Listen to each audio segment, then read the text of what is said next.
Everyone, this is Sneha. Welcome back to the channel. Hope you all are doing good. तो हम लोग कर रहे हैं हमारे बिजनेस स्टडीज का चैप्टर नंबर 7 डायरेक्टिंग। डायरेक्टिंग की 3 वीडियोस मैं ऑलरेडी अपलोड कर चुकी हूं। तो अगर अभी तक आपने वो तीनों वीडियोस नहीं देखी हैं तो पहले उन तीनों वीडियोस को देख लो, क्योंकि आज हम लोग ये चैप्टर कंप्लीट करके देन नेक्स्ट चैप्टर स्टार्ट करेंगे नेक्स्ट वीडियो से, दैट इज कंट्रोलिंग। तो उन तीनों वीडियोस का लिंक मैंने इस वीडियो के डिस्क्रिप्शन में भी दिया है। और अभी तक हम लोगों ने जितने भी चैप्टर्स कंप्लीट करे, स्टाफिंग तक का हम लोगों का सारा कोर्स कंप्लीट है। और पार्ट बी से भी कुछ chapters like financial management, marketing management and consumer protection हम लोगों ने कंप्लीट कर लिया। ये सारी वीडियोस आपको बिजनेस स्टडीज की प्लेलिस्ट में मिल जाएगी, सीक्वेंस में अरेंज है, प्लेलिस्ट को एज इट इज फॉलो करो। तो अभी शुरू करते हैं हम लोग हमारा पार्ट 4, आज चैप्टर को कंप्लीट करेंगे। तो देखो, हम लोग करें एलिमेंट्स ऑफ डायरेक्टिंग। डायरेक्टिंग के कौन कौन से 4 एलिमेंट्स हैं? Supervision, motivation, leadership and communication. Supervision और मोटिवेशन हम लोगों ने हमारे पार्ट 2 में डिस्कस करा। देन लीडरशिप हम लोगों ने हमारे पार्ट 3 में डिस्कस करा। आज हम लोग करेंगे हमारे डायरेक्टिंग का 4th element, that is communication. Communication क्या होता है? कम्युनिकेशन भाई ideas, views, expressions, emotion, information को एक्सचेंज करना। इंफॉर्मेशन का ये जो आदान प्रदान होता है, अपने आइडियाज, व्यूज, इमोशन का ये जो आदान प्रदान होता है, एक्सचेंज ऑफ इंफॉर्मेशन, इस एक्सचेंज ऑफ इंफॉर्मेशन को बोला जाता है communication. Communication can be defined as transmission or exchange of ideas, views, message, information or instruction between two or more persons by different means. Communication क्या है? जब किसी के मन में कोई आइडिया आया, यार आज मेरे दिमाग में ये आइडिया आया है, किसी का कोई व्यू है, मुझे ये रेस्टोरेंट पसंद नहीं है, ये क्या है? मेरा एक व्यू है। कोई मैसेज है, कोई इंफॉर्मेशन है, कोई इंस्ट्रक्शन है कि कोई ऑर्डर है, आपको ये काम करना है। तो जब इन चीजों का एक्सचेंज होता है, जब ये चीजें एक पर्सन से दूसरे पर्सन के पास में जाती हैं, इनका ट्रांसफर होता है, उस एक्सचेंज को बोला जाता है कम्युनिकेशन। क्या समझे? जब ideas, views, message, information, instructions, कोई ऑर्डर्स का ट्रांसमिशन होता है, इनका एक्सचेंज होता है, ये चीजें सेंडर से रिसीवर के पास में जाती हैं, इस प्रोसेस को बोला जाता है कम्युनिकेशन। अभी मैं पढ़ा रही हूं, मैं बोल रही हूं, मैं मेरे आइडियाज को, मैं मेरे व्यूज को, मैं मेरी इंफॉर्मेशन को आप तक पहुंचा रही हूं। तो मैं कौन हूं? सेंडर हूं। आप लोग कौन हो? रिसीवर हो। ये क्या हो रहा है? हमारे बीच में एक कम्युनिकेशन हो रहा है। आप रिसीवर हो, आपको वीडियो कैसा लगा, आपको कोई डाउट है तो आप मुझसे पूछोगे कमेंट सेक्शन में। वो भी क्या है? कम्युनिकेशन है। तो यही आइडियाज, व्यूज, इंफॉर्मेशन का जो एक्सचेंज है, इस एक्सचेंज को बोला जाता है कम्युनिकेशन। और डायरेक्टिंग का ये 4th एलिमेंट क्यों है? क्योंकि ऑर्गेनाइजेशन के अंदर भी कम्युनिकेशन होता है। कैसे होता है कम्युनिकेशन? जो मैनेजर है वो अपने सबऑर्डिनेट्स को इंस्ट्रक्शंस देता है कि ये काम करना है, ऑर्डर्स देता है, उन्हें अलग अलग प्लान्स और पॉलिसीज के बारे में बताता है, उन तक कोई ना कोई मैसेज पहुंचाता है कि आज ये मीटिंग है, मीटिंग इतने बजे है। कोई जो सबऑर्डिनेट्स हैं वो अपने आइडियाज देते हैं, अपने सजेशंस देते हैं, उन्हें कोई प्रॉब्लम होती है, कोई कंप्लेंट होती है, वो मैनेजर तक पहुंचाते हैं। तो ऑर्गेनाइजेशन के अंदर भी कम्युनिकेशन होता है। Ways for transmission of ideas. अब इन आइडियाज को आप कैसे ट्रांसफर कर सकते हो, कैसे ट्रांसमिट कर सकते हो?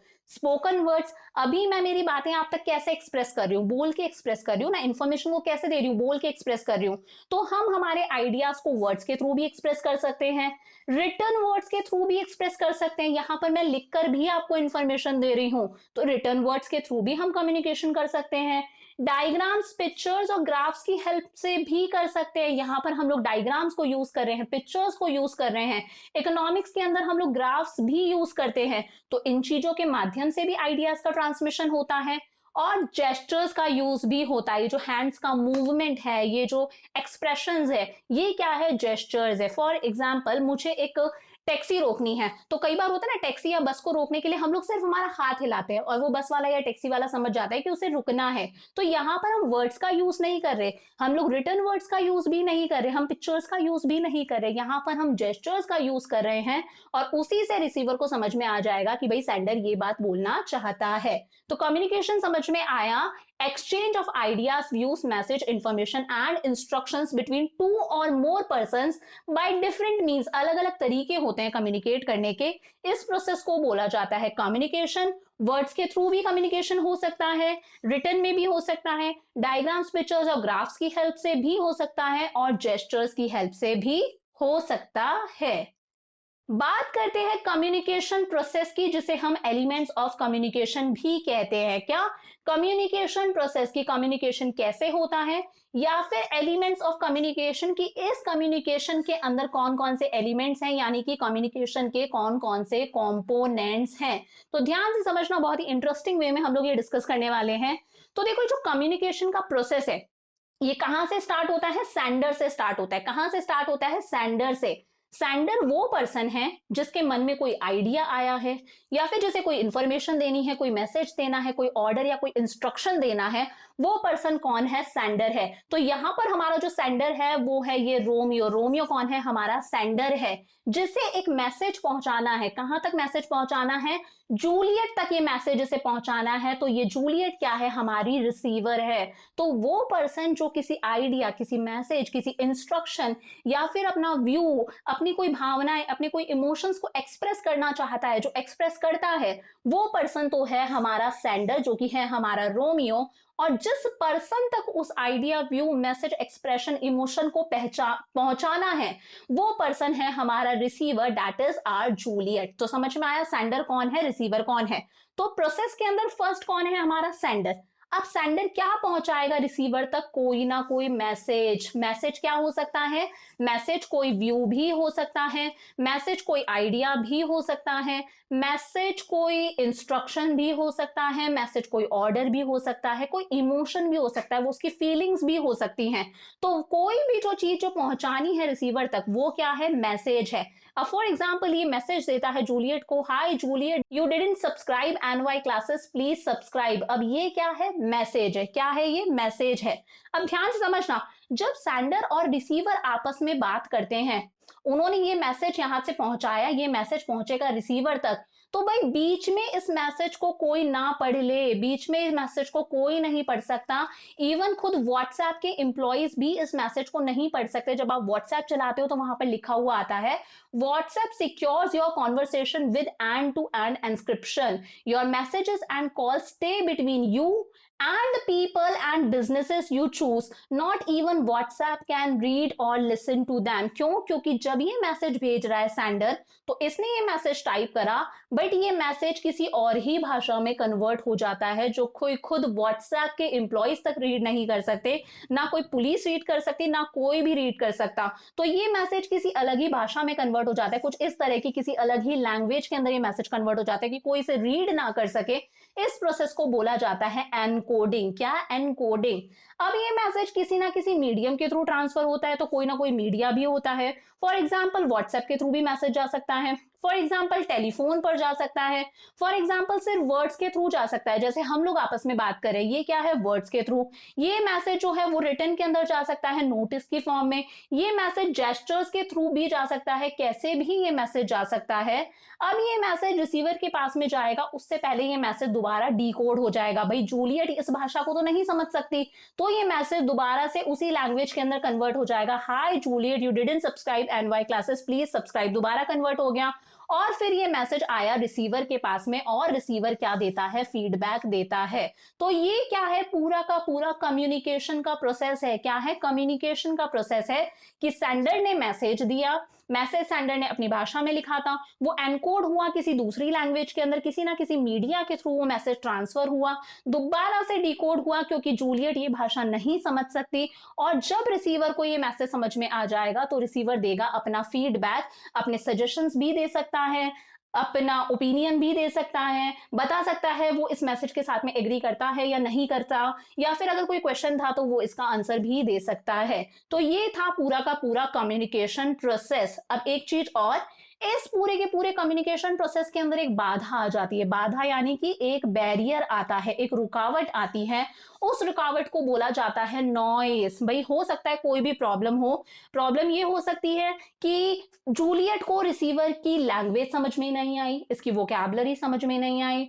हो सकता है मीडिया के अंदर कोई प्रॉब्लम है, नेटवर्क इशू है, या फिर रिटन के अंदर कुछ भेजा था वो जूलियट तक पहुंच नहीं पाया, या फिर बहुत ज्यादा वॉइस की प्रॉब्लम है, डिस्टर्बेंस है। फॉर एग्जाम्पल अगर वीडियो के अंदर कई बार नॉइस इश्यूज रहते हैं, नॉइस प्रॉब्लम अगर आ सकती है, तो जितनी भी रुकावटें आती हैं बीच में उसे बोला जाता है नॉइस। फिर चाहे वो नेटवर्क एरर हो, चाहे वो नॉइस से रिलेटेड प्रॉब्लम हो बीच में, चाहे इन दोनों के बीच में कोई भी प्रॉब्लम हो कि इसे इसकी लैंग्वेज समझ में नहीं आई, वो सभी चीजें क्या है, रुकावटें हैं इस कम्युनिकेशन प्रोसेस के अंदर। तो एक बार फटाफट रिवाइज करो, पहला कौन है, सेंडर, दूसरा क्या है, मैसेज, तीसरा क्या है, वो मैसेज की एनकोडिंग होती है, फोर्थ इज जिस मीडियम के थ्रू वो मैसेज जा रहा है, डेट इज मीडिया, दोबारा से मैसेज क्या होता है, डिकोड होता है, डेट इज डिकोडिंग। फिर आती है हमारी रिसीवर जिसके पास में मैसेज आया है और ये रिसीवर क्या देती है, अपना फीडबैक, फिर चाहे वो आंसर हो, अपना अप्रूवल हो, या फिर अपने सजेशंस हो, अपना ओपिनियन हो। तो ये हो गया हमारा कम्युनिकेशन प्रोसेस, जिसे हम लोग एलिमेंट्स ऑफ कम्युनिकेशन भी बोलते हैं।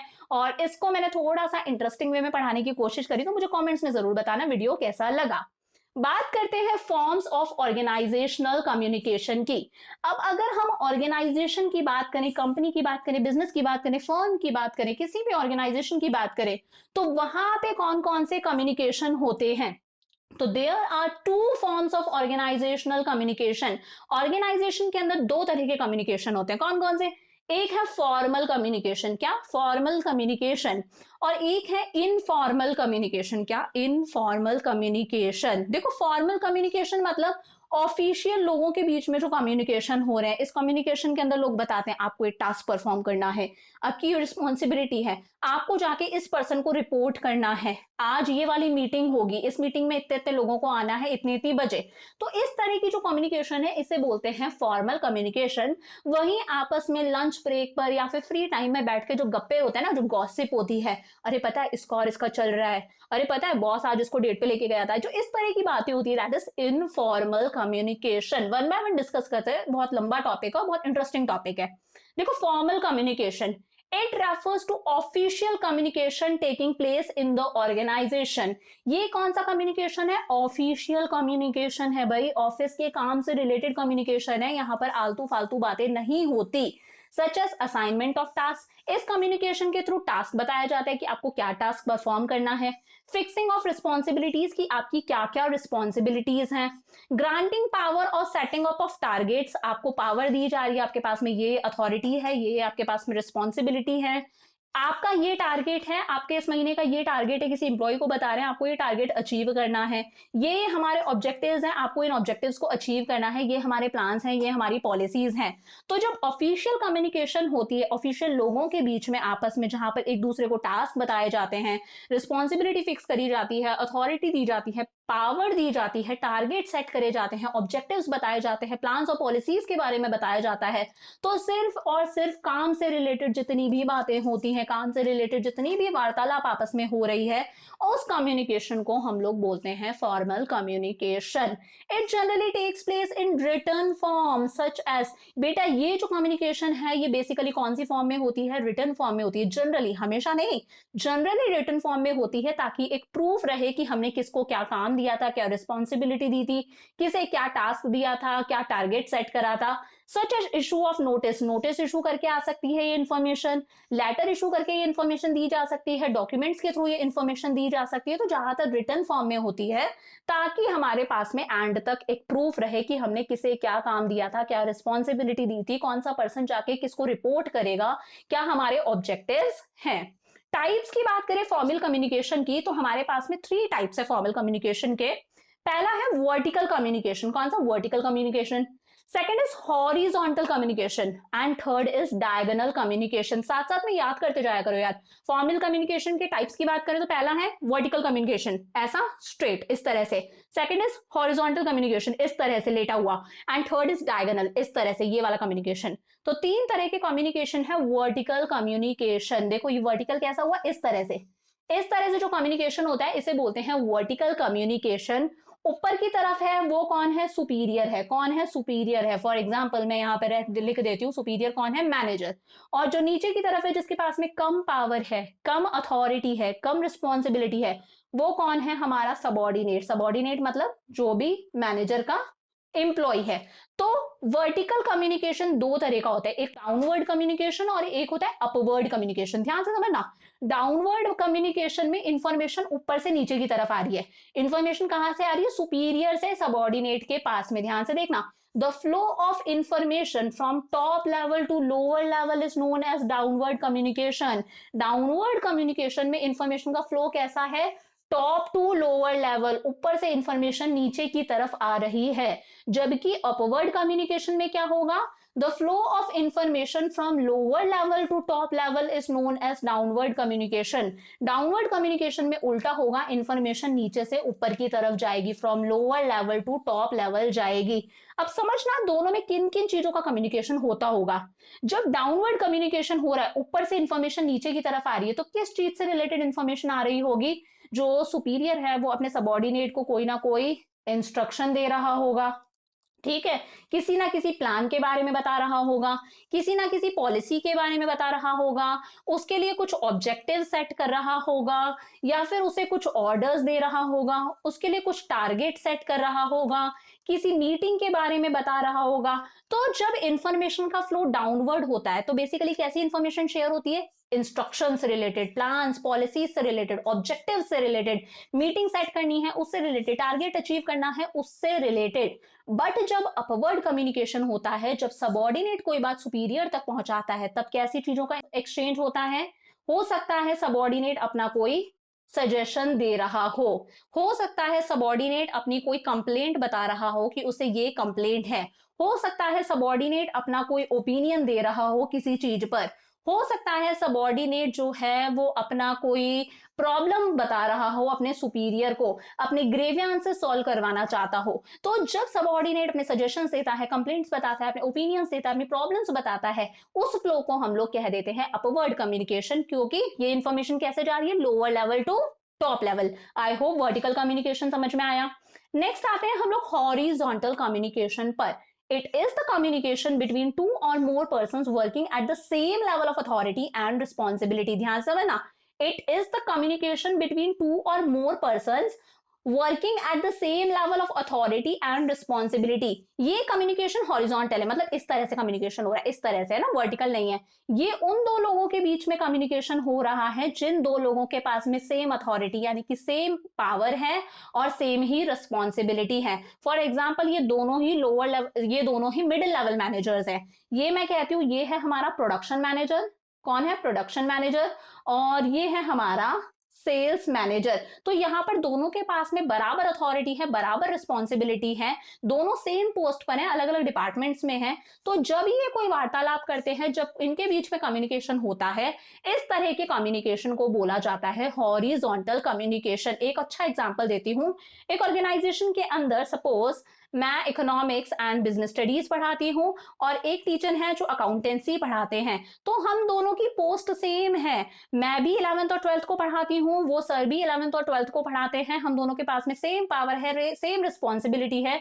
हम जब आपस में बात करेंगे कि पेपर कैसे सेट करना है, डिफिकल्ट देना है, कितने नंबर के हॉट क्वेश्चन देने हैं, कितने नंबर के लो ऑर्डर थिंकिंग क्वेश्चंस देने हैं, हम लोग जब पेपर के बारे में डिस्कशन कर रहे हैं, तब इस तरह के कम्युनिकेशन को कहेंगे horizontal communication.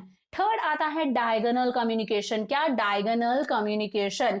It is the communication between the persons working in different departments. अब जो दो लोग हैं वो अलग अलग डिपार्टमेंट्स में काम करते हैं and having different level of authority and responsibility, और दोनों के पास में अलग अलग पावर्स हैं, अलग अलग रिस्पॉन्सिबिलिटी है, दोनों के पास में सेम पावर और सेम रिस्पॉन्सिबिलिटी नहीं है।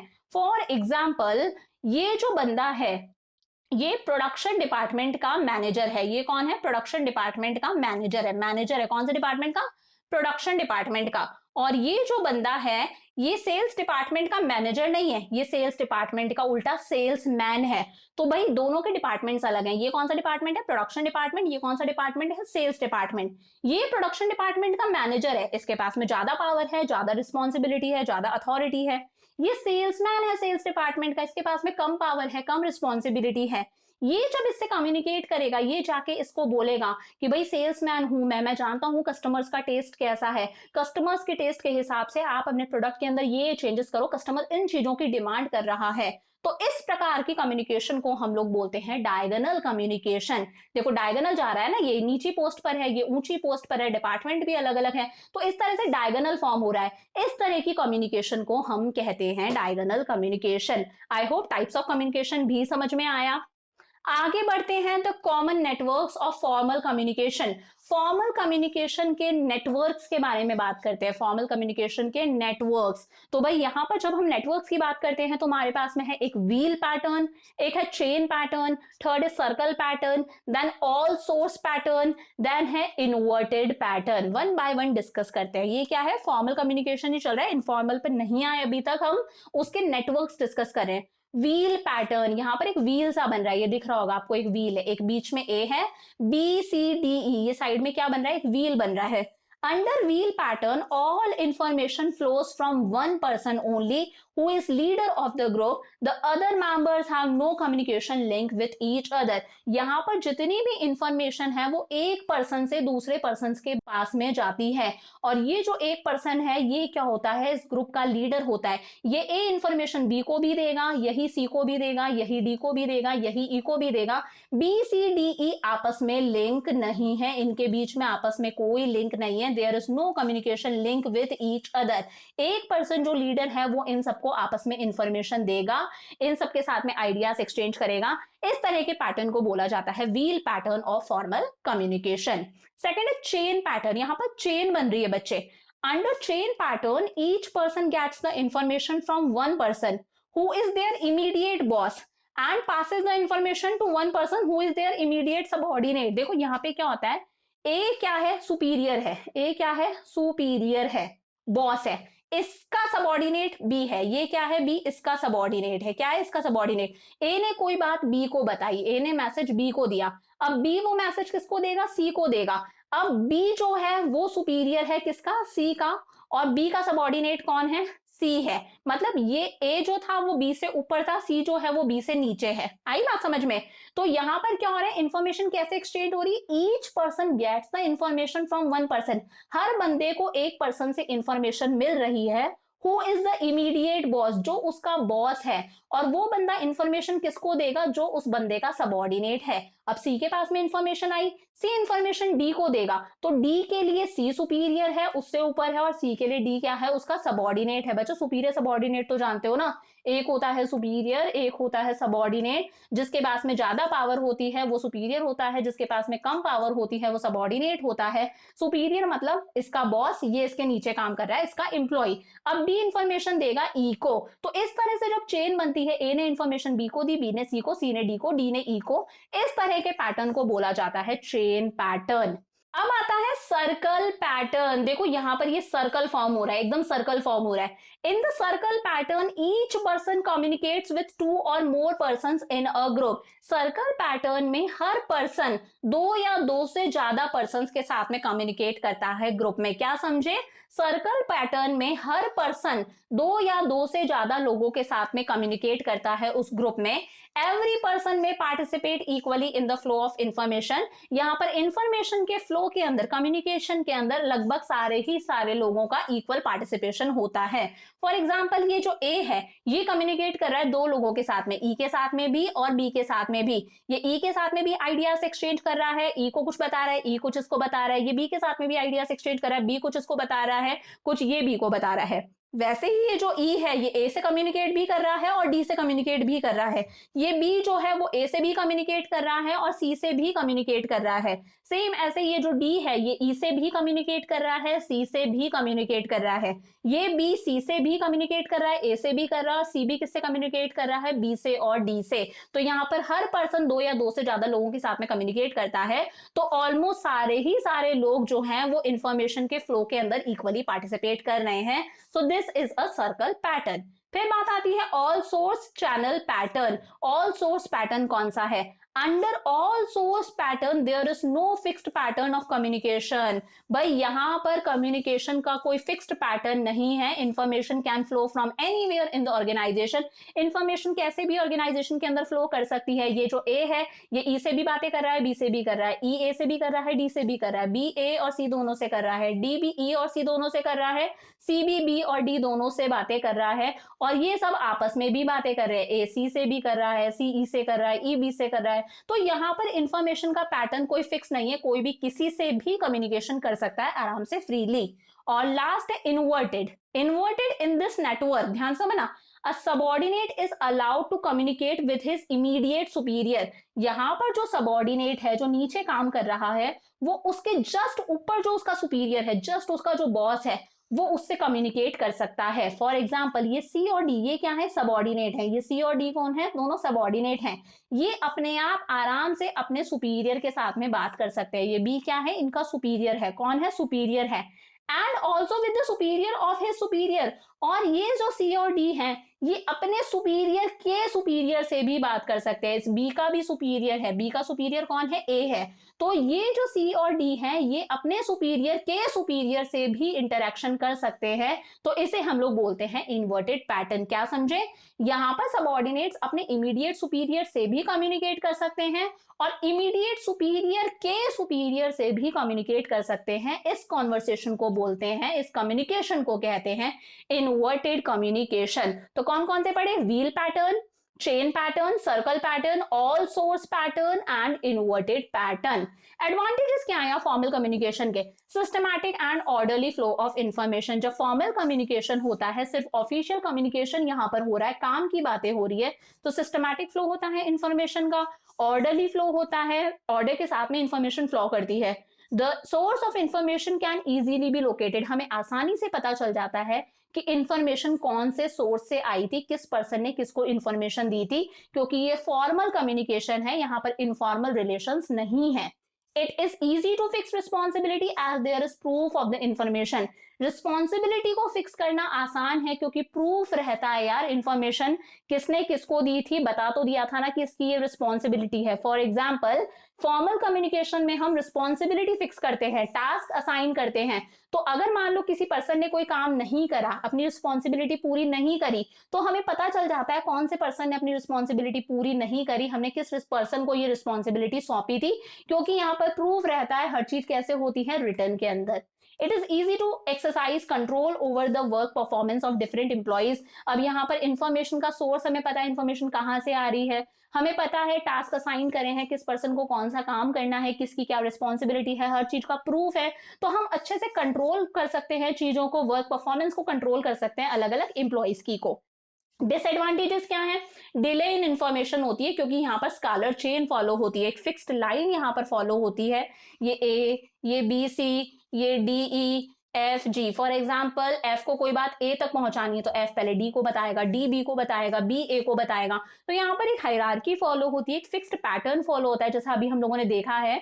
तो कई बार यहाँ पर डिले इन इंफॉर्मेशन हो जाता है कि इंफॉर्मेशन देरी से पहुंचती है, कि काम के अंदर भी डिले हो सकता है। Information is passed in informal manner. कई बार इंफॉर्मेशन अलग तरीके से, इनफॉर्मल तरीके से भी पहुंच जाती है। इंफॉर्मेशन इतने लोगों के बीच से जा रही है तो हो सकता है इंफॉर्मेशन बीच में चेंज हो जाए, उसके अंदर कुछ न्यू वर्ड्स ऐड हो जाएं, कुछ जो इंपॉर्टेंट वर्ड्स हैं वो हट जाएं, एरर्स हो जाएं इंफॉर्मेशन के अंदर, मैसेज के अंदर, वो भी पॉसिबल है। Information may not be transmitted accurately to avoid the unfavourable effect of communication. कई बार इंफॉर्मेशन ऐसी होती है कि उसका जो इफेक्ट होगा वो बहुत ज्यादा अनफेवरेबल हो सकता है, ऑर्गेनाइजेशन के लिए सही ना हो। इसकी वजह से इंफॉर्मेशन को तोड़ मड़ोड़ के, उसके अंदर चेंजेस करके, मॉडिफिकेशन करके ट्रांसफर करना पड़ता है। तो इंफॉर्मेशन कई बार हम एक्यूरेटली भी ट्रांसफर नहीं कर सकते फॉर्मल ऑर्गेनाइजेशन के अंदर, क्योंकि यहाँ पर उसका अनफेवरेबल इफेक्ट भी हो सकता है। कोई बात मैनेजर्स कहना चाहते हैं, हो सकता है इस बात को सुन के, इस इंफॉर्मेशन को सुन के जो हमारे इंप्लॉइज हैं वो गलत रिएक्ट कर जाएं, उन्हें वो चेंज पसंद ना आए। अगर वो कोई चेंज लेकर आना चाहते हैं, कोई नई पॉलिसी अगर वो लेकर आना चाहते हैं और इस इंफॉर्मेशन को सुन के हमारे इंप्लॉइज गलत रिएक्ट करें, स्ट्राइक्स वगैरह करें, तो कई बार इंफॉर्मेशन का अनफेवरेबल इफेक्ट भी हो सकता है। इसकी वजह से इंफॉर्मेशन जो है वो एक्यूरेटली ट्रांसफर भी नहीं करी जाती। ये हो गया फॉर्मल कम्युनिकेशन कंप्लीट।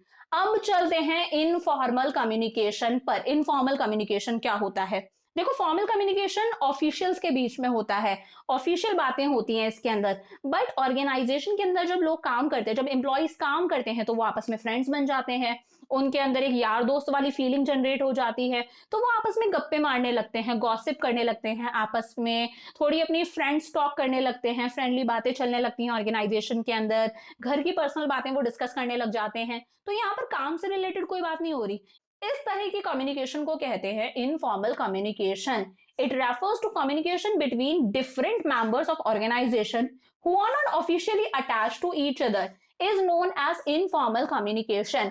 इस कम्युनिकेशन के अंदर क्या होता है, ऑर्गेनाइजेशन के अलग अलग मेंबर्स जो आपस में ऑफिशियली एक दूसरे से अटैच्ड भी नहीं है, ऑफिशियल कोई रिलेशन नहीं है उसके उनके बीच में कि ये इसका बॉस है, ये इसका सबॉर्डिनेट है, आपस में कोई रिलेशन नहीं है, बट फिर भी जब वो लोग एक दूसरे से बात करते हैं, आपस में गप्पे मारते हैं, इस तरह की कम्युनिकेशन को कहते हैं हम इनफॉर्मल कम्युनिकेशन। क्या समझे?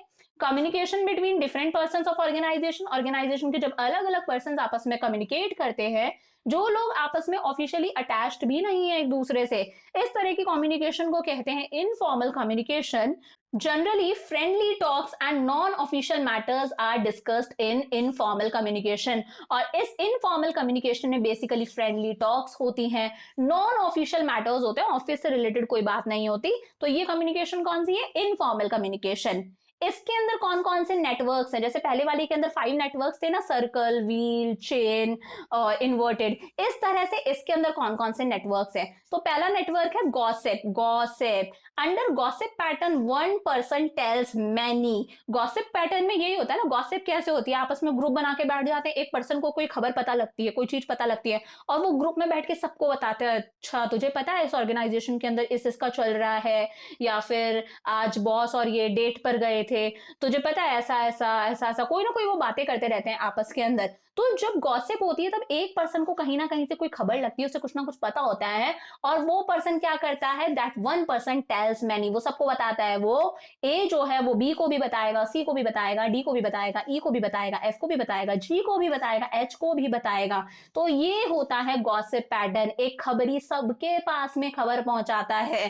तो इस तरह के पैटर्न के अंदर ये जो इनफॉर्मल कम्युनिकेशन है ना, यहाँ पर बहुत जल्दी रूमर्स उड़ते हैं, बहुत जल्दी अफवाहें उड़ती हैं।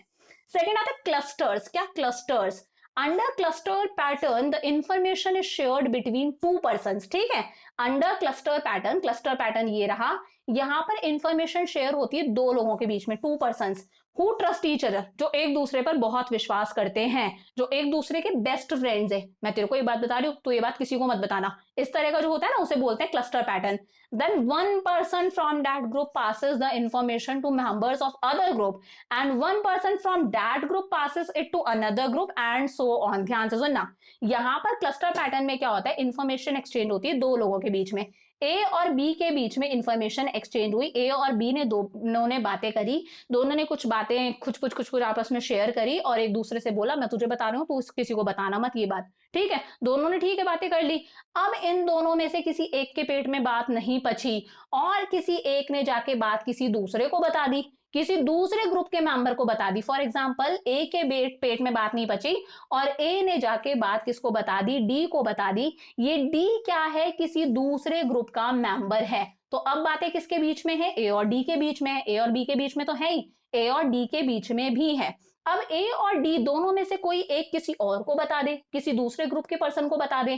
फॉर एग्जाम्पल, डी के पेट में बात नहीं बची, डी ने जाके ई को बता दी। अब बातें हैं डी और ई के बीच में, हो सकता था ए बता देता तो बातें होती ए और सी के बीच में, हो सकता था बी बता देता तो बातें होती बी और आई के बीच में, बी और एच के बीच में। तो यहाँ पर बातें दो लोगों के बीच में होती है, और दोनों में से किसी एक के पेट में बात नहीं बचती, वो जाके किसी दूसरे ग्रुप के मेंबर को बात बता देता है। ठीक है भाई, दो लोगों के बीच में बात है, फिर उन दोनों में से भी कोई एक जाके किसी दूसरे ग्रुप के मेंबर को बात बता देगा, फिर दो लोगों के बीच में बात है। तो इस तरह से क्लस्टर्स फॉर्म होते जाते हैं दो दो के पेयर में। तो ये भी यहाँ पर भी गॉसिप अच्छे से फैलती है। थर्ड है सिंगल स्ट्रैंड। क्या? सिंगल स्ट्रैंड, ये वाला चेन पैटर्न की तरह है बेटा। Under single strand pattern each individual communicates to the another, एक पर्सन किसी दूसरे से कम्युनिकेट करेगा। ए ने बात बताई बी को, बी बताएगा सी को, सी बताएगा डी को, डी बताएगा ई को, ई बताएगा एफ को, एफ बताएगा जी को, एंड सो ऑन चलता जाएगा। तो सिंगल स्ट्रैंड में एक इंडिविजुअल इंफॉर्मेशन कम्युनिकेट करता है किसी दूसरे को, दूसरा तीसरे को, तीसरा चौथे को, इस तरह से चलता जाएगा। ए ने बी को बताया, तू किसी को बताना मत, बी सी को बताएगा, तू किसी को मत बताना, सी डी को बताएगा, तू किसी को मत बताना, इस तरह से इंफॉर्मेशन चलती जाती है। तो ये वाला एकदम चेन वाले की तरह था। प्रोबेबिलिटी, प्रोबेबिलिटी भी बेटा उस वाले की तरह है जैसा पीछे हम लोगों ने देखा था ना, यहाँ पर ऑल सोर्स, किसी से किसी के पास में भी इंफॉर्मेशन जा सकती है, वैसा ही प्रोबेबिलिटी है। Under this network an individual communicates randomly with other individual. यहाँ पर जिस पर्सन के पास में इंफॉर्मेशन है, जो इंडिविजुअल है, वो रैंडमली किसी से भी कम्युनिकेट कर सकता है, किसी को भी इंफॉर्मेशन दे सकता है। फॉर एग्जाम्पल ए ने रैंडमली बी से बात कर ली, या फिर ए ने रैंडमली डी से बात कर ली, दो से या दो से ज्यादा लोगों से भी बात कर सकता है। ए ने रैंडमली ई से बात कर ली, भाई ए के सामने चॉइस थी, ए किसी से भी कर सकता था, ए ने डी से कर ली, बी से कर ली, ए चाहता तो सी से भी कर सकता था, एफ से भी कर सकता था, बट एफ से किसी ने नहीं करी। तो यहाँ पर कोई भी पर्सन रैंडमली किसी से भी बात कर सकता है, किसी से भी इंफॉर्मेशन एक्सचेंज कर सकता है।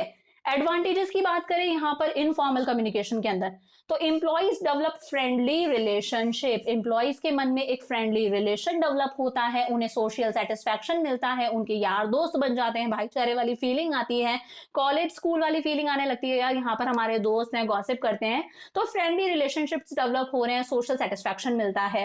It provides information to all members, यहाँ पर इंफॉर्मेशन पास होती होती हर पर्सन के पास में जाती जाती हर मेंबर तक पहुंच ही जाती है। The matters which cannot be discussed through official channels can be discussed through informal communication। कई बार मैटर ऐसे होते हैं जो ऑफिशियल चैनल्स के माध्यम से, यानी कि फॉर्मल कम्युनिकेशन में डिस्कस नहीं किए जा सकते, ऐसी चीजें भी इनफॉर्मल कम्युनिकेशन में बहुत आराम से डिस्कस कर सकते हैं, क्योंकि यहाँ पर फ्रेंड जोन क्रिएट हो जाता है। जो कम्युनिकेशन गैप फॉर्मल कम्युनिकेशन में बन जाता है ना, कि कई बार लोग आपस में बात नहीं करते, कई बार जो मैनेजर है वो सबऑर्डिनेट से इंटरेक्ट नहीं करता, सबऑर्डिनेट्स मैनेजर से इंटरेक्ट नहीं करते, तो ये जो कम्युनिकेशन गैप होता है ये भी कैसे फिल हो जाता है, इनफॉर्मल कम्युनिकेशन द्वारा। फास्ट फ्लो होता है इंफॉर्मेशन की, बहुत जल्दी जल्दी गॉसिप फैलती है। Managers get true and accurate response of subordinates, जब सबऑर्डिनेट्स के साथ में आप इनफॉर्मल रिलेशन बना के बैठे हो, सोशल रिलेशन बना के बैठे हो, फ्रेंडली रिलेशंस बना के बैठे हो, तो आपको जो सबऑर्डिनेट्स हैं वो खुल के फीडबैक देंगे, वो खुल के बताएंगे आपको अपने प्लान्स और पॉलिसीज के बारे में कि ये प्लान्स और पॉलिसीज सही है या नहीं है, तब आपको सबऑर्डिनेट्स का एक्यूरेट और ट्रू फीडबैक, ट्रू रिस्पॉन्स मिलेगा। Provides emotional relief to employees, employees को इमोशनल रिलीफ मिलता है, यहाँ पर उनके यार दोस्त बन चुके हैं। And reducing union and management problems, और कई बार देखा है ना, एम्प्लॉइज यूनियन बना लेते हैं, एक ग्रुप बना लेते हैं, कोई डिसीजन लिया अगेंस्ट है उनके तो वो हड़ताल वगैरह करेंगे, फिर ऐसी प्रॉब्लम्स नहीं होती, वो यूनियन वगैरह नहीं बनाते, मैनेजमेंट के साथ में लड़ाइयां नहीं करते, क्योंकि यहाँ पर उन्हें इमोशनल सेटिस्फैक्शन मिल रहा है।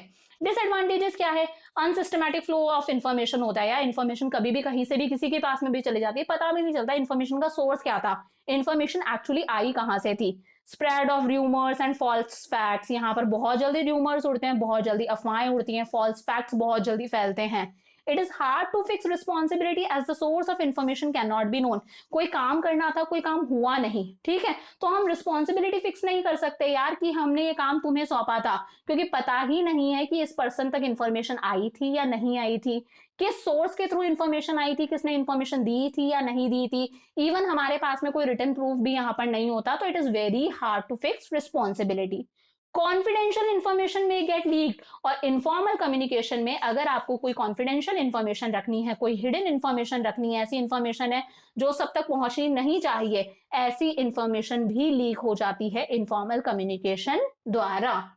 तो क्या क्या पढ़ लिया हम लोगों ने, एक बार फटाफट से देखो फिर आगे आते हैं।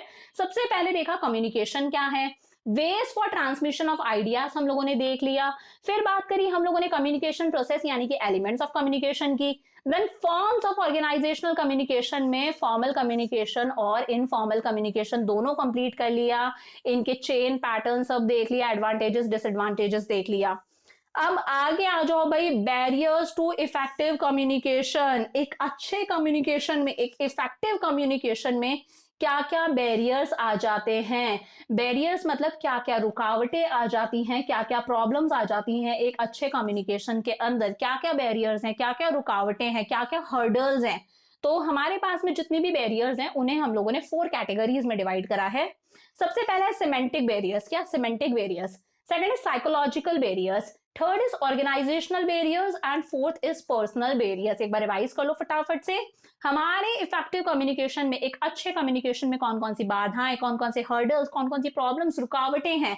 तो चार कैटेगरीज हुई, semantic barriers, psychological barriers, organisational barriers and personal barriers. सबसे पहले आ जाता है हमारे पास में सिमेंटिक बैरियर्स। क्या? Semantic barriers. सिमेंटिक बैरियर्स क्या है?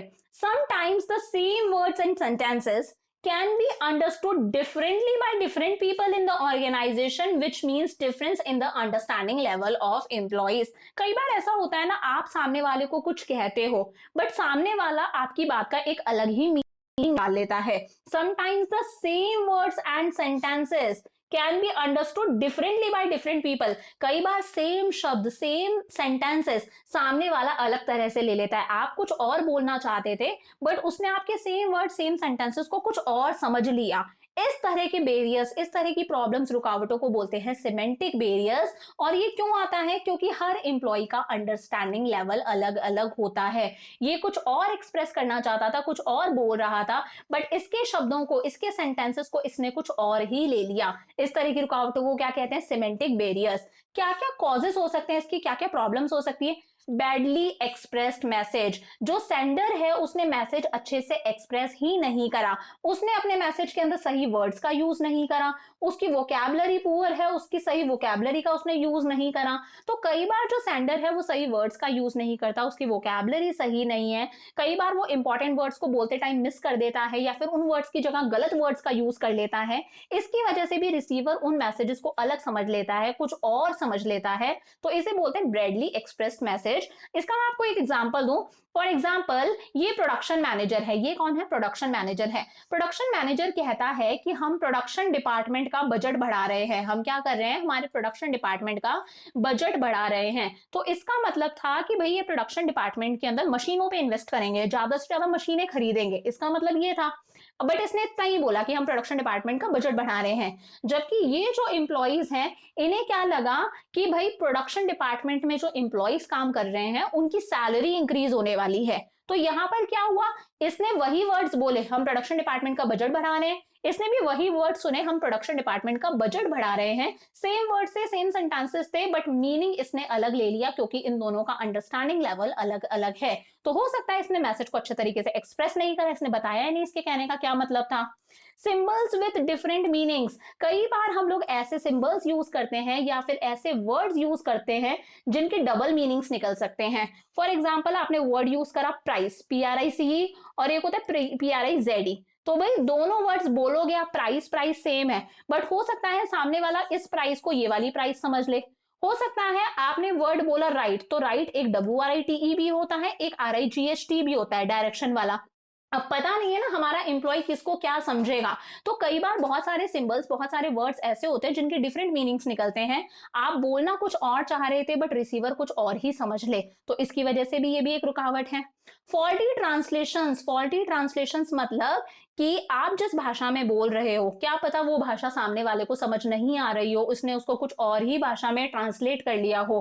फॉर एग्जाम्पल, अगर मैनेजर कोई बात बोल रहा है, बहुत अच्छी खासी इंग्लिश में बोल रहा है या फिर बहुत ज्यादा टेक्निकल वर्ड्स में बोल रहा है, अब सबॉर्डिनेट जब इसे ट्रांसलेट करते हैं तो वो इसे गलत ट्रांसलेट कर दे, उन्हें वो इंग्लिश समझ में नहीं आई, उन्हें वो इंग्लिश के फ्रेजेस समझ में नहीं आए, तो यहाँ पर भी ये कम्युनिकेशन के अंदर एक रुकावट है। अनक्लियर्ड अजम्पशंस। कई बार ऐसी बातें होती हैं जो सामने वाला बोल देता है बट सुनने वाले को वो बातें समझ में नहीं आती। फॉर एग्जाम्पल, जो सेल्स डिपार्टमेंट वाला है वो अपने एम्प्लॉइज को बोलता है टेक केयर ऑफ गुड्स। क्या बोलता है?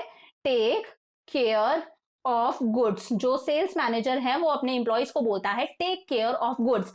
अब उसका मतलब है कि भाई take care of good quality, मतलब वो कहता है कि ये ध्यान रखना गुड्स की क्वालिटी अच्छी हो, उसके कहने का ये मतलब है। बट यहाँ पर जो एम्प्लॉइज हैं वो ये भी समझ सकते हैं कि वो ये बोल रहा है कि गुड्स की सेफ्टी का ध्यान रखे, क्वालिटी से उन्हें ध्यान ही नहीं दिया उन्होंने क्वालिटी के बारे में।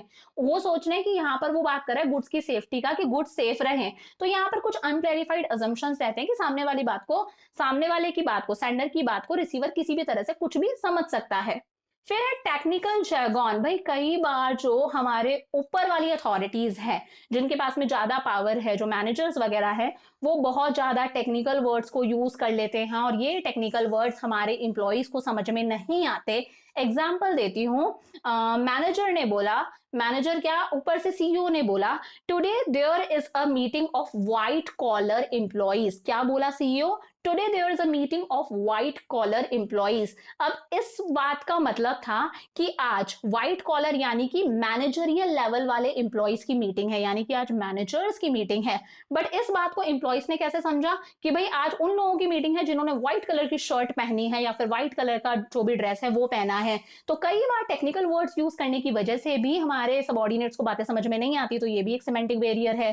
Body language and gestures decoding. कई बार आप बोल तो कुछ और रहे हो बट आपके जेस्चर्स उससे मैच नहीं कर रहे, ठीक है, आप बोल कोई और बात रहे हो, आप बोल रहे हो खुशी की बात बट आपके जेस्चर्स और आपके फेस पर गुस्से वाला एक्सप्रेशन है, तो भी इसकी वजह से बहुत ज्यादा कंफ्यूजन हो सकता है। ये भी आपके कम्युनिकेशन के अंदर एक रुकावट है। मैनेजर कोई जोक क्रैक कर रहा है अपने सबॉर्डिनेट्स को खुश करने के लिए बट टोन उसकी वही गुस्से वाली है, एक्सप्रेशंस गुस्से वाले हैं, जेस्चर्स गुस्से वाले हैं, तो यहाँ पर सबॉर्डिनेट्स कंफ्यूज हो जाएंगे कि भाई वो सार्काज्म में तो बात नहीं कर रहा।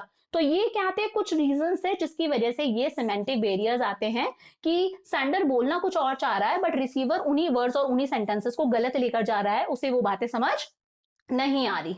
सेकेंड आता है साइकोलॉजिकल फैक्टर्स। क्या? Psychological barriers. Emotional factors also act as barriers to effective communication.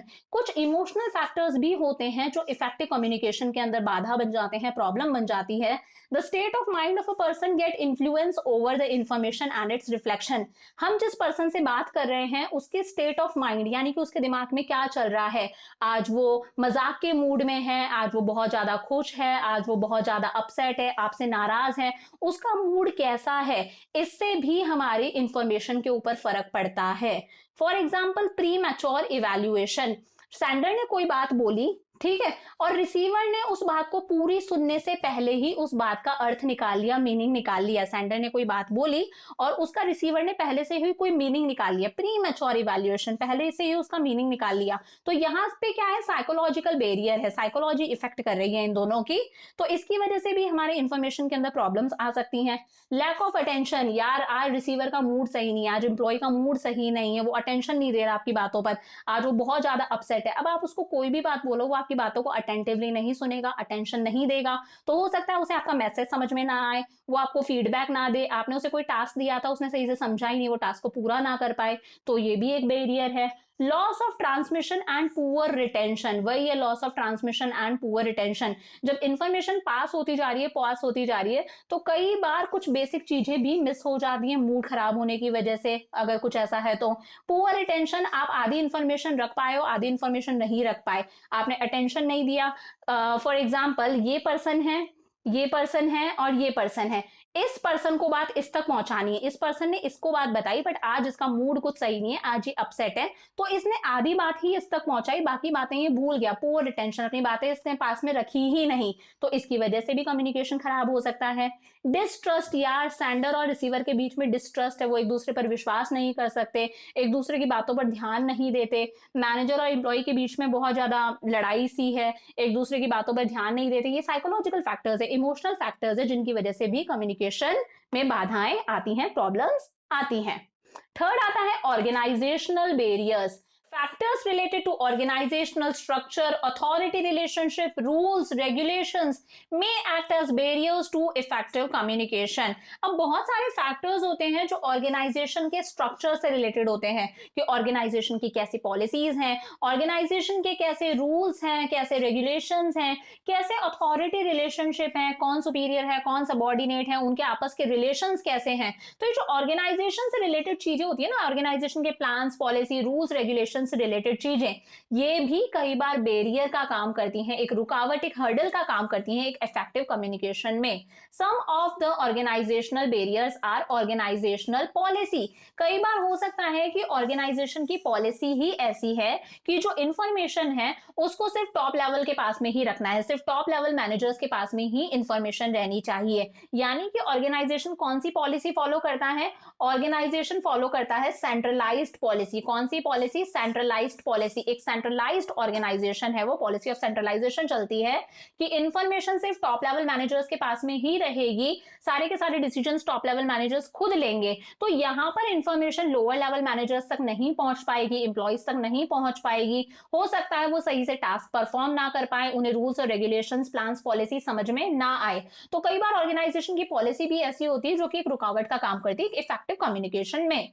Second is rules and regulations. हो सकता है रूल्स और रेगुलेशंस बहुत ज्यादा हो ऑर्गेनाइजेशन के अंदर, कि इंफॉर्मेशन मतलब फ्लो जब कर रही है तो उसके अंदर बहुत ज्यादा टाइम लग रहा है, बहुत ज्यादा रूल्स और रेगुलेशन फ्लो करने की वजह से इंफॉर्मेशन स्लोली पास हो रही है, स्मूथ फ्लो नहीं हो पा रहा है इंफॉर्मेशन का। इसी की वजह से डिले इन एक्शन भी होता है, कि काम जब एक्चुअली कर रहे हैं हम उसके अंदर डिले हो जाता है, क्योंकि इंफॉर्मेशन ही इजीली फ्लो नहीं हो पा रही। कई बार स्टेटस का डिफरेंस भी आ जाता है यार, कई बार जिसके पास में ज्यादा अथॉरिटी है, यानी कि जो सुपीरियर है वो अपने सबॉर्डिनेट्स की सुनता ही नहीं है, सबॉर्डिनेट कोई सजेशन दे रहा है, अपना कोई ओपिनियन दे रहा है आपको, और ये सुपीरियर अपने सबॉर्डिनेट की नहीं सुन रहा, क्योंकि इसका स्टेटस में डिफरेंस है यार। ये सोच रहा है ये सबॉर्डिनेट है, ये मेरे से नीची पोस्ट पे काम करता है, ये मुझे क्या सिखाएगा काम कैसे करना है, ये मुझे क्या सजेशन देगा, इसको क्या पता मेरा काम कैसे होता है, मैं मैनेजर हूं, मैं सुपीरियर हूं। तो कई बार ये जो स्टेटस वाला डिफरेंस होता है ना, कि इसके पास में ज्यादा पावर है, इसके पास में कम पावर है, तो इस वजह से भी ये सुपीरियर अपने सबॉर्डिनेट के सजेशंस, ओपिनियंस को नहीं सुनता, क्योंकि इसे लगता है कि इसके पास में नॉलेज कम है, ये क्या इसको सिखाएगा। कॉम्प्लेक्स ऑर्गेनाइजेशन, कई बार ऑर्गेनाइजेशन बहुत ज्यादा कॉम्प्लेक्स होता है, बहुत सारे लोग ऑर्गेनाइजेशन के अंदर होते हैं। तो मान लो कोई इंफॉर्मेशन जा रही है, ए से ई के पास में इंफॉर्मेशन आएगी, तो ए इंफॉर्मेशन बी को देगा, बी सी को देगा, सी डी को देगा, डी ई को देगा। तो जब ऑर्गेनाइजेशन बहुत ज्यादा कॉम्प्लेक्स है, बहुत ज्यादा लोग होते हैं, तो इस तरह से जब एक फिक्स्ड पैटर्न फॉलो होता है इंफॉर्मेशन के लिए, तो बीच बीच बीच बीच में इंफॉर्मेशन आपकी बदलती जाती है।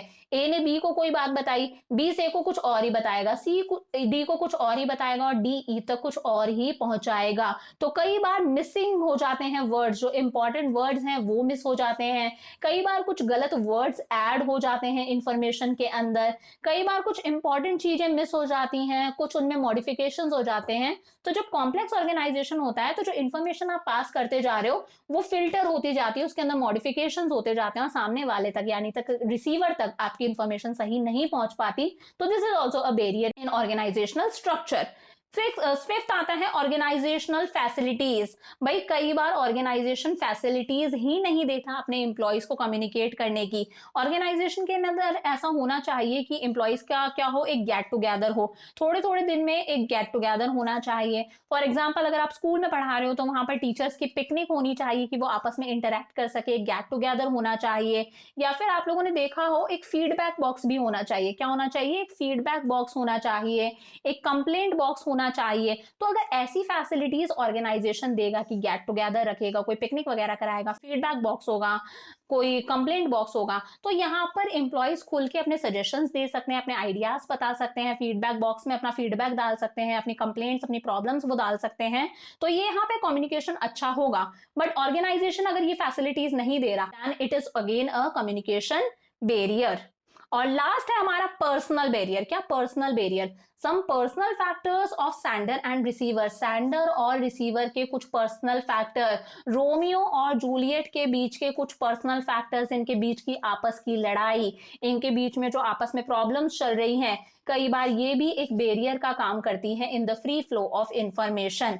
Like lack of confidence of superior in his subordinates. ये जो है ये क्या है? सुपीरियर है, जिसके पास में ज्यादा पावर है, और ये क्या है? इसका सबॉर्डिनेट है, जिसके पास में कम पावर है।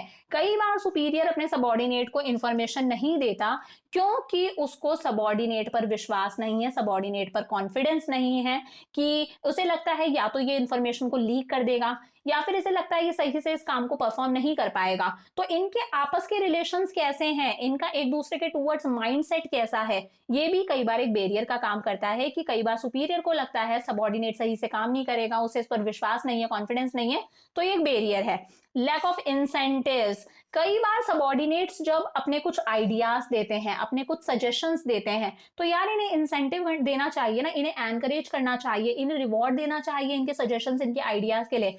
बट जब आप अपने सबॉर्डिनेट्स को रिवॉर्ड ही नहीं दे रहे इनके अच्छे आइडियाज के लिए, इनके अच्छे सजेशंस के लिए, आप इन्हें प्रेज नहीं कर रहे, इनकी तारीफ नहीं कर रहे, इन्हें वो रिकॉग्निशन, वो पहचान नहीं मिल रही, तो फिर ये सबॉर्डिनेट्स आपको अपने सजेशंस और आइडियाज नहीं देंगे। So it is also a barrier, ये भी एक रुकावट है, आपके पास में सजेशंस और आइडियाज नहीं आ पाएंगे। फियर ऑफ अथॉरिटी, कई बार सुपीरियर को लगता है कि भाई हम अगर इनसे ज्यादा कम्युनिकेट करेंगे तो कहीं ना कहीं सबॉर्डिनेट्स के मन में जो डर है हमारे टूवर्ड्स, जो हमसे डरते हैं, ये जो इज्जत है, ये जो पावर वाला रुतबा है, कहीं ये डर कम ना हो जाए, कहीं हमारी पावर कम ना हो जाए इनके नजरों में। तो कई बार इस डर की वजह से भी सुपीरियर सबॉर्डिनेट से इंटरेक्ट नहीं करते। अनविलिंगनेस टू कम्युनिकेट, और कई बार सबॉर्डिनेट्स खुद ही अपने सुपीरियर से इंटरेक्ट नहीं करना चाहते, इनको लगता है यार हम इससे इंटरेक्ट नहीं करेंगे, या तो एक मन में डर होता होगा, या फिर इन्हें लगता है यार क्या इंटरेक्ट करेंगे, हमारे सजेशंस नहीं सुनते, हमारे ओपिनियंस नहीं सुनते। तो कई बार खुद सबॉर्डिनेट्स भी अपने सुपीरियर से कम्युनिकेट नहीं करना चाहते। तो ये क्या है, कुछ पर्सनल बैरियर्स हैं जो एक इफेक्टिव कम्युनिकेशन के अंदर बाधा है, एक रुकावट है। तो ये हम लोगों ने कंप्लीट कर लिए हमारे बैरियर्स टू इफेक्टिव कम्युनिकेशन। अब इस चैप्टर का लास्ट टॉपिक और important topic, how to improve communication effectiveness. Communication की इफेक्टिवनेस को हम कैसे इंप्रूव कर सकते हैं, या फिर how to overcome communication barriers. ये जो कम्युनिकेशन के अंदर इतनी बाधाएं आ रही थी, इतनी रुकावटें आ रही थी, इन्हें कैसे दूर किया जा सकता है। तो पहला है clarify the idea before communication. Sender जब भी कोई चीज कम्युनिकेट कर रहा है तो कम्युनिकेट करने से पहले ही उसे अच्छे से क्लैरिफाई कर ले, अच्छे से मन में क्लियर हो जाए उसे क्या बात ट्रांसमिट करनी है, कौन सी भाषा में करनी है। तो clarify the idea before communication, communication से पहले ही अपने आइडिया को क्लियर कर लो। Sender must be clear about what to communicate. Sender जो है वो पहले से क्लियर होना चाहिए कि उसे क्या बात कम्युनिकेट करनी है। Message should be encoded in simple language, जो मैसेज है वो सिंपल लैंग्वेज में लिखा जाना चाहिए। Communication according to the need of receiver, जो कम्युनिकेशन है वो रिसीवर की जरूरत के हिसाब से होना चाहिए, उसकी नीड के हिसाब से होना चाहिए। आप कोई ऐसी बात कम्युनिकेट करो जो रिसीवर के मतलब की है। रोमियो कोई ऐसी बात करे जो जूलियट के मतलब की है, जो जूलियट को कोई वैल्यू देगी, उसके लिए कुछ बेनिफिशियल है। अदरवाइज जो रिसीवर है वो आपकी बात नहीं सुनेगा, आपकी बात की तरफ ध्यान ही नहीं देगा। तो sender must keep in mind the needs of the receiver of the message. Sender जब मैसेज भेज रहा है तो वो रिसीवर की नीड्स का ध्यान रखे। मैसेज ऐसा होना चाहिए जो रिसीवर के लिए कोई वैल्यू रखता हो, ताकि वो आपको पलट के फीडबैक तो दे, ताकि वो उस मैसेज को पढ़े तो सही, नहीं तो वो उस मैसेज को इग्नोर कर देगा। कंसल्ट अदर्स बिफोर कम्युनिकेटिंग, बहुत अच्छे, आप क्लैरिफाई भी करो और अपने मैसेज को भेजने से पहले जो सेंडर जी हैं हमारे, जो रोमियो हैं, वो उस मैसेज को 10 लोगों के साथ में कंसल्ट भी कर ले। If plans are developed with consultation and involvement of subordinates they will accept it with full cooperation. अगर ऑर्गेनाइजेशन कुछ प्लान्स बना रहा है और प्लान्स बनाते टाइम पर वो अपने सबऑर्डिनेट से भी कंसल्ट करता है, उनकी कंसल्टेशन भी लेता है, उनका भी उसमें अगर इन्वॉल्वमेंट होता है, तो फिर वो उस प्लान को पूरी कोऑपरेशन के साथ में एक्सेप्ट करेंगे, बहुत अच्छे से वो उस प्लान पर काम करेंगे। तो कई बार कोई भी चीज कम्युनिकेट करने से पहले, कोई प्लान पॉलिसी बनाने से पहले अपने सबऑर्डिनेट से कंसल्ट कर लो, उनकी राय लो, उसके अंदर उनका पार्टिसिपेशन होना चाहिए, तभी वो उसको पूरा करने में अच्छे से अपना बेस्ट देंगे। Use of proper language, tone and content of message. आपकी लैंग्वेज भी प्रॉपर होनी चाहिए, बोल रहे हो तो आपकी टोन भी प्रॉपर होनी चाहिए, और आपके मैसेज जो है उसका कंटेंट भी सही होना चाहिए। The language should not offend the sentiments of listener. ऐसी लैंग्वेज का प्रयोग ना करो कम्युनिकेशन में जो लिसनर यानी कि रिसीवर के सेंटिमेंट्स को इफेक्ट करे, उसे बुरा लग जाए। The symbols used in the message must be known to the listener. आप जिन सिंबल्स का प्रयोग कर रहे हो वो सिंबल्स ऐसे होने चाहिए जो लिसनर जानता हो, जो हमारा रिसीवर है वो इनसे अवेयर हो कि भाई इस सिंबल का ये मतलब है। प्रॉपर फीडबैक, अब भाई सेंडर ने इंफॉर्मेशन दे दी, इंफॉर्मेशन गई रिसीवर के पास में, तो रिसीवर भी अपना पूरा प्रॉपर फीडबैक दे कि वो इस बात से एग्री करता है या नहीं करता, वो अपने कुछ सजेशंस है तो वो बताए, अपने ओपिनियंस है तो वो बताए। Feedback given by receiver acts as success of communication. जब रिसीवर फीडबैक देगा तभी समझना कि हमारा कम्युनिकेशन सक्सेसफुल है, अदरवाइज हमारा कम्युनिकेशन सक्सेसफुल नहीं है। Communication is complete only when the message is understood by the receiver. जब रिसीवर मैसेज को समझ चुका है तभी हमारा कम्युनिकेशन कंप्लीट होता है। रिसीवर को मैसेज समझ ही नहीं आया तो हमारे कम्युनिकेशन का कोई मतलब ही नहीं था, मेहनत वेस्ट गई। तो यहाँ पर रिसीवर का प्रॉपर फीडबैक होना चाहिए, वो अपने सजेशंस दे, अपने आइडियाज दे, वो एग्री करता है या नहीं एग्री करता, ये सारी बातें बताए। Communication for the present as well as for future, communication present के लिए भी होना चाहिए और फ्यूचर के लिए भी होना चाहिए। Communication must meet the needs of present organisation as well as future organisation. Communication के अंदर जो आप प्लान्स बना रहे हो, जो आप प्लान्स कम्युनिकेट कर रहे हो, जो आप पॉलिसीज कम्युनिकेट कर रहे हो, वो प्लान्स और पॉलिसीज ऐसी होनी चाहिए जो प्रेजेंट के लिए तो आप बना ही रहे हो, साथ में फ्यूचर की नीड्स का भी ध्यान रखो, फ्यूचर के लिए भी बनाओ। फ्यूचर प्रेजेंट पास्ट सब एक जैसा होना चाहिए, ज्यादा फ्लक्चुएशंस नहीं होने चाहिए। Follow up of communication, follow up of communication, भाई जो सेंडर है वो अपने मैसेज को चेक करे कि भाई मैसेज रिसीवर तक पहुंचा है या नहीं पहुंचा, मैसेज जो रिसीवर तक पहुंचा है वो सही मैसेज भी पहुंचा है या नहीं पहुंचा, उसके अंदर कुछ मॉडिफिकेशंस, कुछ बदलाव तो नहीं हो गए ना, कुछ बैरियर्स तो नहीं आए ना। तो there must be proper follow up of the information given by manager to subordinate. जब मैनेजर अपने सबऑर्डिनेट्स को कोई इंफॉर्मेशन देता है तो इसका प्रॉपर फॉलो अप होना चाहिए। Manager time to time check करे कि सबऑर्डिनेट तक वो इन्फॉर्मेशन सही वे में पहुंची है या नहीं पहुंची, सारे इंपॉर्टेंट जो उसके अंदर बातें थी वो सबऑर्डिनेट समझ गए या नहीं समझे, उन्हें वो मैसेज समझ में भी आया या नहीं समझ में आया, कि मैसेज पहुंच गया दैट इज नॉट इनफ, उन्हें वो मैसेज समझ में भी आना चाहिए। It helps to remove hurdles and misunderstanding of instructions, और इसी की वजह से वो जो हर्डल्स हैं, वो रुकावटें हैं, वो खत्म होंगी और किसी तरह की कोई मिसअंडरस्टैंडिंग होगी तो वो भी दूर हो जाएगी। गुड लिसनर, जो सेंडर है must listen to receiver's words attentively. भाई जब हमारा रिसीवर अपना फीडबैक देगा तो सेंडर उसे अच्छे से सुने, वो एक अच्छा लिसनर होना चाहिए। प्लस जो हमारा रिसीवर है वो खुद भी एक अच्छा लिसनर होना चाहिए। The receiver must listen to sender's words attentively and patiently. एक लाइन और ऐड कर लेना कि सेंडर तो रिसीवर के वर्ड्स अच्छे से सुनेगा ही, पेशेंटली जो उसने फीडबैक दिया है, जो रिसीवर है वो भी सेंडर के वर्ड्स को अच्छे से सुने, एक अच्छा लिसनर होना चाहिए। दोनों पार्टीज का ही एक अच्छा लिसनर होना बहुत ज्यादा जरूरी है, तभी एक कम्युनिकेशन इफेक्टिव होगा। Ninth is open mind. The parties to communicate must have open mind. दोनों पार्टीज जो आपस में बात कर रही हैं, जो भी लोग पार्टिसिपेट कर रहे हैं, उन सबका माइंड ओपन होना चाहिए, सारे के सारे लोग ओपन माइंडेड होने चाहिए। They should not react before receiving the full information. पूरी इंफॉर्मेशन सुनने से पहले ही वो रिएक्ट ना कर दे, या फिर आपस में कोई लड़ाई वड़ाई है तो इंफॉर्मेशन को कुछ गलत ना समझ ले, उसे कुछ मिस इंटरप्ट ना कर ले, सामने वाला बोल कुछ और रहा है, आप समझ कुछ और रहे हो, ऐसा नहीं होना चाहिए। माइंड ओपन होना चाहिए, पूरी इंफॉर्मेशन सुन के ही आप रिएक्ट करो, आधी अधूरी इंफॉर्मेशन पर आप रिएक्ट ना करो। ओपन माइंड होना चाहिए, ब्रॉड माइंड होना चाहिए।